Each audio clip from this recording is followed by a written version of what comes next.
Rising concerns this morning about a very unusual new firearm.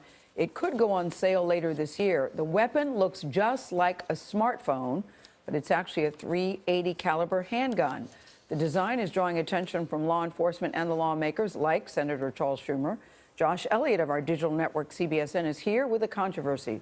Josh, welcome and good morning. Thank you, Gail. Good morning to you. We should emphasize that the gun in question is still actually in development. An actual working version does not yet exist, but that hasn't stopped Senator Schumer from calling for an investigation aimed at keeping this potential weapon off the market. It's about as big as most phones would be with any kind of a protective case. Kirk Jelberg is CEO of Ideal Conceal. He says his gun's design, which allows it to unfold from a smartphone shape to a fully functional weapon, would allow a responsible owner to carry it more freely. There are some people that really would take serious issue in your workplace or somewhere else to see, a gun on you. And I think it gives people an opportunity to avoid that conversation. It's clearly being marketed for nefarious purposes. But on Monday, New York Senator and gun control advocate Charles Schumer called on the Department of Justice and the Bureau of Alcohol, Tobacco, Firearms, and Explosives to investigate whether this gun would violate federal law. There are two federal laws that might be applicable. A gun can't be disguised like a pen or something else.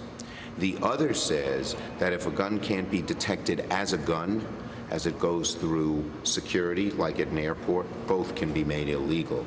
Jelberg responded in a statement to CBS this morning, saying, "I encourage Senator Schumer's investigation, as it will reveal that Ideal Conceal will fall firmly in line with ATF guidelines and is therefore legal." Matthew Horace is a former ATF special agent and says this new invention could have disastrous consequences. If law enforcement comes in touch with someone that has this and mistakes a phone for a gun or a gun for a phone, the results could be tragic. The company says the new firearm will be available for purchase by the middle of this year for $395. The Second Amendment says you have a right to bear arms. The Second Amendment doesn't say you have a right to bear a gun that's disguised as an iPhone.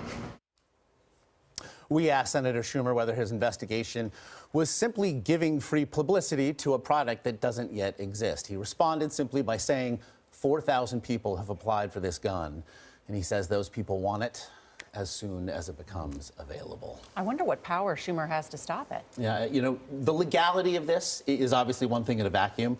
On the other hand, the practicality, perhaps the common sense, it doesn't seem that accessorizing a handgun is a good idea at any time. Yeah, we always say don't make toys that look like guns, and now you're saying here we've got a phone that's going to look like a gun. Toy. Doesn't make any sense. Thank you, Josh. Welcome to CBS Thank this you, morning. thank you. Table feels pretty good, doesn't it? It's not bad. It's not bad. Good to see you, Josh. Josh will continue to cover the story on CBSN along with other major news of the day, including the Wisconsin primary. You can watch on CBSNews.com, on our CBS News app, and on other devices like your Roku, Apple TV, and Amazon Fire.